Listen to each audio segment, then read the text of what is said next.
સ્ત્રી, આમ તમે જુઓ ને તો હું અનેક વાર કહી ચૂકી છું કે ચક્રવૃદ્ધિ વ્યાજ, ઇન્ટરેસ્ટ જેને કહેવાય, એ વ્યાજની કલ્પના સભ્યતાની એક સ્ત્રીને જોઈને આવી હશે. મને વચ્ચે આવે છે, સીધા આવે છે, બસ સ્ત્રીને જોઈને આવી છે. જો હું તમને કહું, ધરતી એટલે સ્ત્રી. તમે એને મુઠ્ઠીભર અનાજ આપો, એ તમે સભ્યતા જમી શકે એટલું અનાજ આપે. મુઠ્ઠીભર અનાજની સામે દોઢું, સવાયું, 3 ગણું, જેવી જમીનની ક્ષમતા અને દાણાની ઉગવાની પ્રકૃતિ એ પ્રમાણે 3 ગણું કરી નાખે. ગાયને તમે ઘાસ આપો, એ તમને દૂધ આપે. સ્ત્રીને તમે મકાન આપો, એ તમને ઘર આપે. સ્ત્રીને તમે ક્ષણ આપો, 1 બિંદુ આપો, તમને સંતાન આપે. એનો અર્થ એ છે કે કુદરતે, પ્રકૃતિએ સ્ત્રીને એવી બનાવી છે કે તમે જે આપશો એ સવાયું કરીને તમે પાછું આપશો. જે આપશો, તમે પ્રેમ આપશો 10 ગણો મળશે. તમે સન્માન આપશો તો તમારી લાયકાત અને ઓકાત બંને કરતા વધુ આપવામાં આવશે. પણ તમે ગુસ્સો કરશો, આ તો ફેક્ટરી ફોલ્ટ છે, એમાં અમે કાંઈ ન કરી શકીએ. હું અનેક વાર કહું કે હા, અમારી અંદર તમામે તમામ માતાજીઓના વાસ છે. દુર્ગા છીએ, સરસ્વતી છીએ, લક્ષ્મી છીએ, મહાકાળીએ છીએ. તમારે જેના દર્શન કરવા હોય એ પ્રમાણેની પૂજા કરો.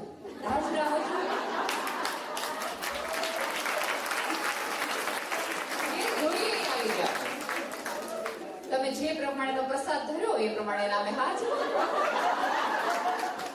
જે પ્રમાણેનું વર્તન કરો એ પ્રમાણે નામે આવી ગયા. પણ તમને ખબર છે, આપણા શાસ્ત્રોએ સરસ બધી વાતો કરી, સમાજે બહુ સરસ રીતે સ્ત્રીને કીધી કે તું તો દેવી છો, 1000 હાથવાળી છો. 1000 હાથવાળી હોય એટલે બધુંનું કામ કરવાનું, બધાનું ધ્યાન રાખવાનું, બધાની આજુબાજુ રાખવાનું. તારે રડવાનું નહીં, તારે થાકવાનું નહીં, તારે હારવાનું નહીં, તારે ના નહીં પાડવાની, કારણ કે તું દેવી છો. શું કામ ખબર? આ સભ્યતાએ સ્ત્રીને જો માણસ કીધી હોત તો તમારે માનવ અધિકાર આપવા પડત. અધિકાર નહોતા આપવા એટલે તમને દેવી કીધી.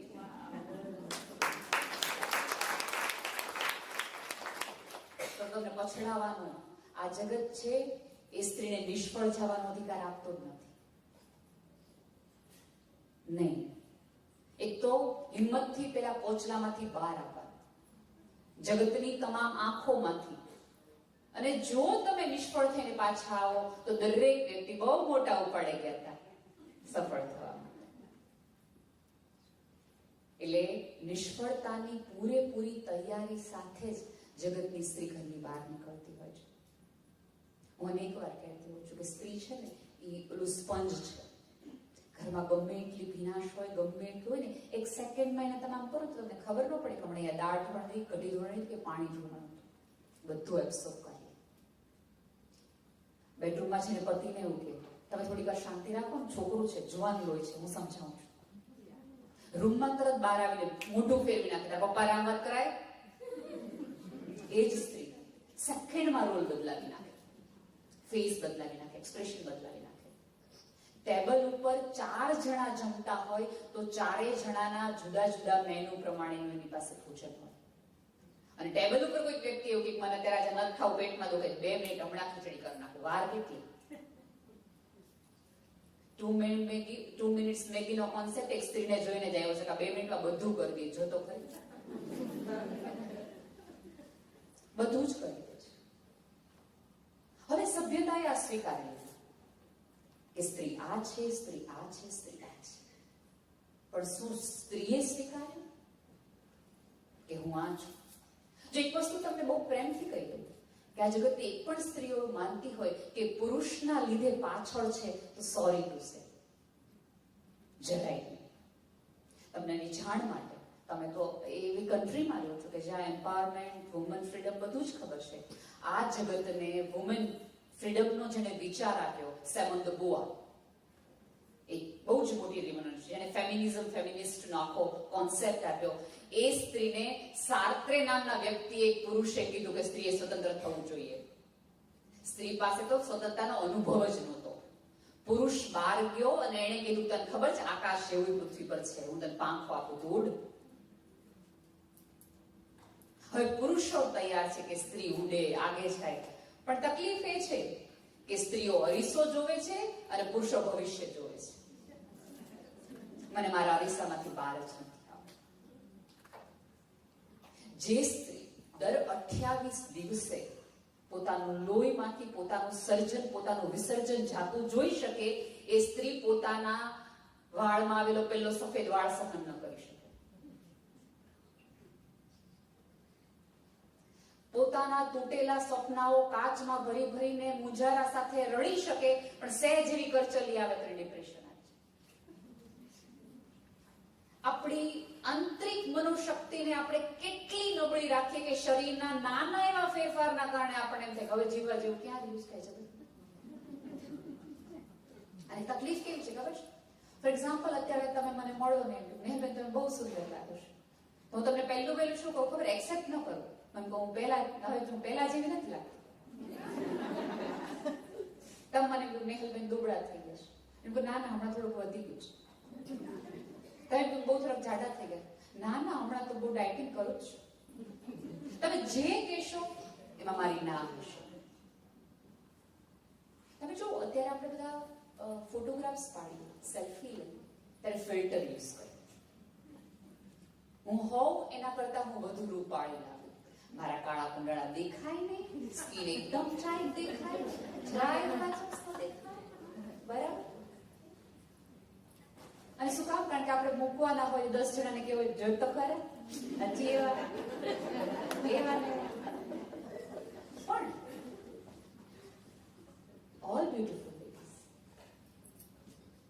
આપણે જેવા છીએ એવા આપણે ન સ્વીકારી શકતા હોઈએ અને ફિલ્ટર વાપરીને જાતને જોતા હોય તો જગત પાસેથી એવી અપેક્ષા ન રખાય કે હું જેવી છું એવી મને સ્વીકાર. ફિલ્ટર વાપરવા હોય તો આંખના નહીં, દ્રષ્ટિના વાપરો. મને મારી એક ઓલું બધું હોય ને, બધા ફોલોઅર્સ ના બધા હોય, ડોક્ટર તમારી પાસે આવે કે મેમ અમે તમારી માટે આ કરી ગઈ, પછી તમે મૂકજો તમારા ઓલામાં એડવર્ટાઇઝમેન્ટ ના બધું. એટલે બેને કીધું કે અમે તમારા કાળા કુંડાળા સરસ મજાના દૂર કરી દઈશું. એટલે મેં કીધું બિલકુલ નહીં, આ કાળા કુંડાળા તો મારે રાખવા છે અને રોજ અરીસામાં જોવા છે, જેથી કરીને હું મારી જાતને કહી શકું નેહલ કેટલી બહાદુર છો, કેટલા લોકોને યશ આપવા માટે તે તારી જાતને ના પાડી છે, એના તને કાળા કુંડાળા, તારા જેવી બહાદુર મેં જોઈ નથી. કેટલા લોકોના સ્વપ્ના પૂરા કરવા માટે તે ઉજાગરા કર્યા, તે તારા સપના તે માળીએ ચડાવી દીધા છે. આવી નેહલ મળે જ નહીં. આ કાળા કુંડાળાની નિશાનીઓ છે, એના પ્રમાણપત્રો છે. જગત મને શું આપે? હું મને આપું. અને આ દૂર થઈ જશે તો પ્રમાણપત્ર મારી જાતને નહીં આપી શકું. આ માણસ માટે મેં આ કર્યું. અત્યારે તમે અહીંયા બેઠી તમામ સ્ત્રીઓ પાસે કથા હશે. તમે જસ્ટ ઇમેજિન કે તમે જ્યાંથી આવ્યા છો તમે બધા કઈ એટલા રહીશ નહીં. કેવા સંઘર્ષમાં તમે અહીં સુધી આવ્યા છો, કેવા સંઘર્ષમાં. એ સંઘર્ષનો તમને આનંદ કે પીડા કે એવું કશું નથી, પણ અત્યારે તમારી નજર સામે એવું સંઘર્ષ કરતી વ્યક્તિને આપણે બાજુમાં બેસાડવા તૈયાર નથી કે આપણે તરત વાપરીએ કે અમે લોકો તો 100 રૂમની મોટર પડા તો 10 રૂમની મોટર, એ લોકો ત્યાં બેસે. તમને એવું લાગે છે કે તમારી બ્રાન્ડેડ વસ્તુના કારણે તમે કોઈ બ્રાન્ડ બની શકો? હે? નહીં સાહેબ, બહુ સભાનતાપૂર્વક વાત કરું. જો દરેક વ્યક્તિના આસનો હોય, રાજાનું આ હોય, મંત્રીનું આ હોય, આનું આ, પણ સિંહના એક પણ સિંહાસન ન હોય. સિંહ બેસે એનું સિંહાસન. હું જાઉં ને મને જોવે એ હું બ્રાન્ડ. વસ્તુના કારણે મારું બ્રાન્ડ ઉભી થતી હોય તો તે બધી બેકોડીની છે. ગાંધીજી રૂપાળા હતા એટલે એટલું નથી. એ માણસે એક પણ વસ્તુ જિંદગીમાં નથી પહેરી, પણ તોય વિશ્વનો એક પણ દેશ એવો નથી કે જ્યાં મહાત્મા ગાંધી નામનો રોડ ન હોય, એને બ્રાન્ડ કહેવાય. તમે જીવો કરો એવું કે તમારી ગેરહાજરી વગર લોકોને એમ થાય કે આ બેન નથી, શું કર્યું એ તમારું કામ છે. બાકી આ જગત તો છે ને બહુ જ નિષ્ઠુર છે.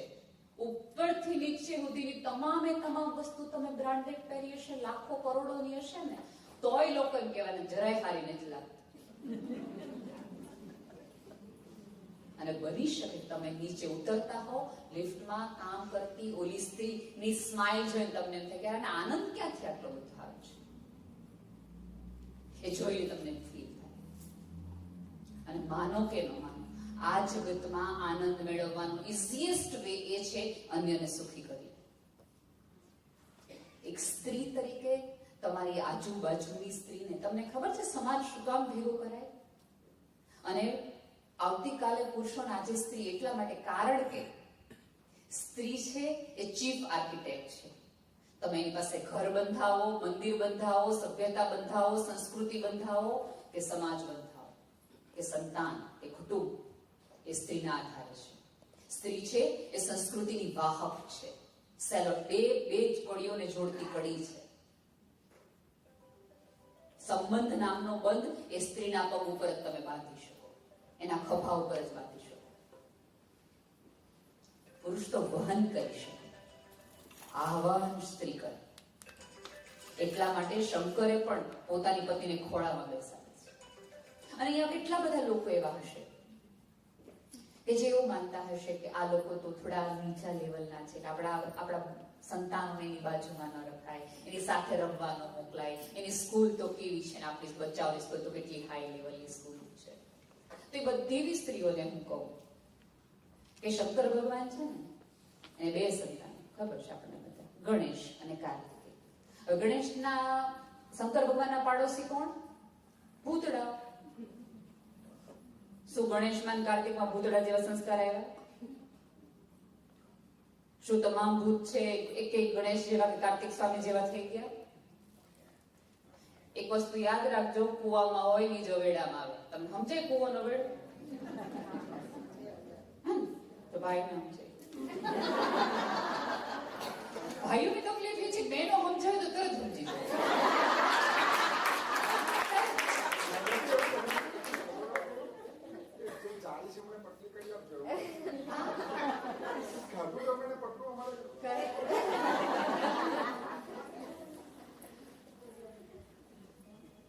So, be pure, be yourself.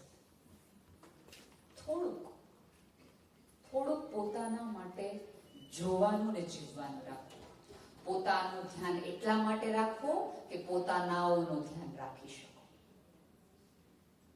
કાંઈ વાંધો નહીં, કરશલી થઈ ગઈ, થોડા કાળા મોડાળા વધી ગયા. એક વસ્તુ યાદ રાખજો, આ જગતનું સુંદરમાં સુંદર ઘરેણું છે ને, એ તમારી સ્માઇલ છે. સ્માઇલ.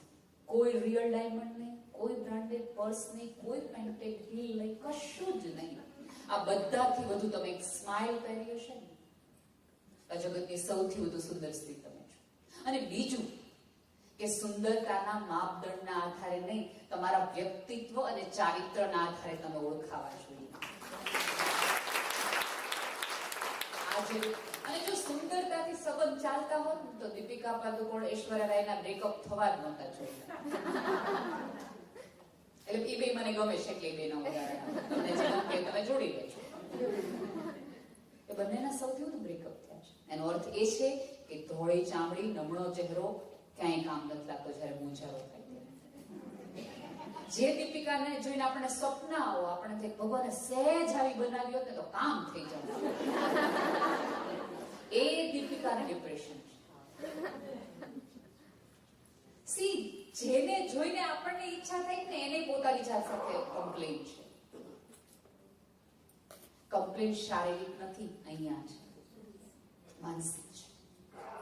જેટલો મેકઅપ ફેસ ઉપર કરીએ છીએ ને, એટલો થોડો મેન્ટલ મેકઅપ કરવાનો રાખો. અને એ કરેલો હશે ને તો 90 વર્ષે કે લોકો તમને મળવા આવશે, પૂછતા આવશે.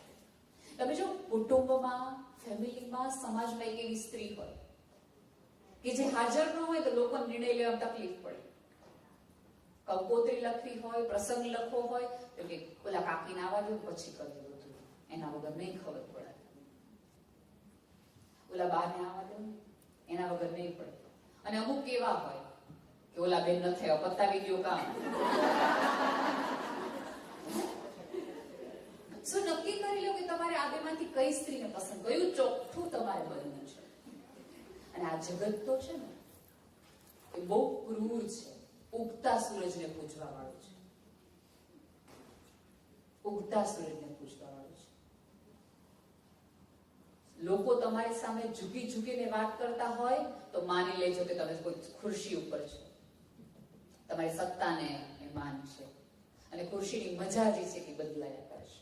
રિવોલ્વિંગ ચેરનો છે ને કોઈ બહુ બુદ્ધિશાળી માણસે રાખ્યો હશે કે બેસનારને ખબર પડે આ ફર્યા રાખે, કોઈ ફરી જાય કોઈ.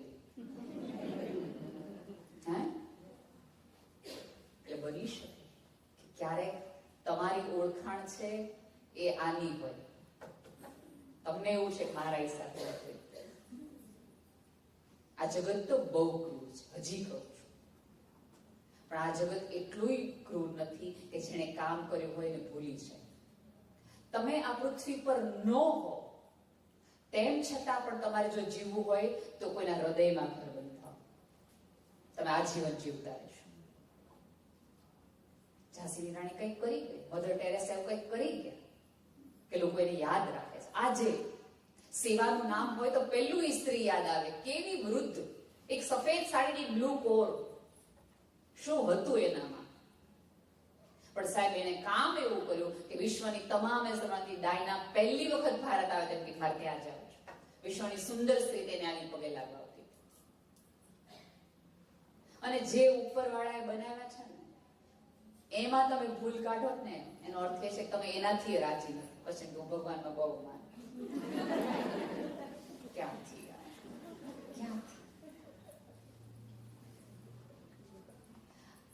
આટલા મોટા વિશ્વની અંદર તમે કેટલી બ્લેસ્ડ વુમન છો એ તમને એટલા માટે નથી ખબર કારણ કે તમે સાચું કહો એકચ્યુઅલ દુઃખ અને પીડા જોઈએ છે એટલે તમને કમ્પ્લેન છે. તમારા આખા વોર્ડરોબમાં તમને કપડા નથી ગમતા પણ તમને ખબર નથી આ પૃથ્વી પરની હજારો સ્ત્રીને બે સાડીમાં જિંદગી કાઢવી પડે છે. તમારા સંતાનો બોલે છે, ચાલે છે, તમારી આજુબાજુ ફરે છે, એની સાત પેટી બેસીને ખાઈ શકે એટલી બધી સંપત્તિ તમારી પાસે છે. તેમ છતાં પણ એ મારી સામે બોલે છે, એ મારી યાર આમ કરે છે, મારી યાર માનતું નથી. તમને બધાને નેન્સીબેન વિશે વાત કરી કે હું સ્પેશિયલ બાળકો સાથે કામ કરું. શીલાબેન લગભગ 2022માં સમથિંગ એક માજી મારી પાસે રડતા આવે. She was crying like anything. એટલે મને એવું થયું કે બાને કંઈક આ વખતે બહુ જ તકલીફ થઈ ગઈ છે. એનો સિવિયર કહેવાય એવો પોત્રો, સિવિયર મેન્ટલ રિટાર્ડેશન વાળો રોનક. નામ રોનક, જીવનમાં એક પણ પ્રકારની રોનક નહીં. પિતા કેન્સર એટલે પથારીવશ, એની માં જન્મ આપીને ગુજરી ગઈ. એટલે એના 70 વર્ષના દાદીએ આ રોનકને સંભાળવા. રોનકની ઉંમર 24 વર્ષ, 22 વર્ષ, મોટો. હવે મોટો છોકરો હોય એ લાગે તમને પુરુષ જેવો પણ એની મેન્ટલ એજ 2.5 થી 3 વર્ષના બાળકને. સો રોનકે શેરીમાં એક સ્ત્રીના હાથ, એક છોકરીના હાથમાં, એના કરતા નાની ઉંમરની એક છોકરીના હાથમાં બાલાજી વેફર્સનું પેકેટ જોયું. એ વેફરનું પેકેટ લેવા માટે રોનક દોડ્યો અને શેરીવાળાએ એવી રીતે એને માર્યો કે છોકરી પાછળ દોડો છે.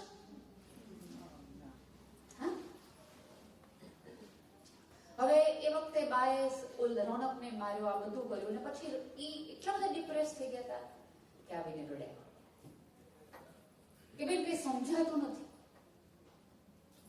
અને એ કે 100% મારા જ કર્મો ખરાબ હશે, એની માના તો સારા હશે કે એને જન્મ દઈને છૂટી ગઈ. અને પછી કેવું વાક્ય કે મારા તો એટલા બધા ખરાબ કર્મો છે બેન કે હું ક્યારે ગંગાજીમાં મારા હાડકા બોળીને કોઈ દિવસ પવિત્ર નહીં થાવ કે મારા પાપ ધોવાય છે. આ એક વાક્ય મને ચોંટી ગયું.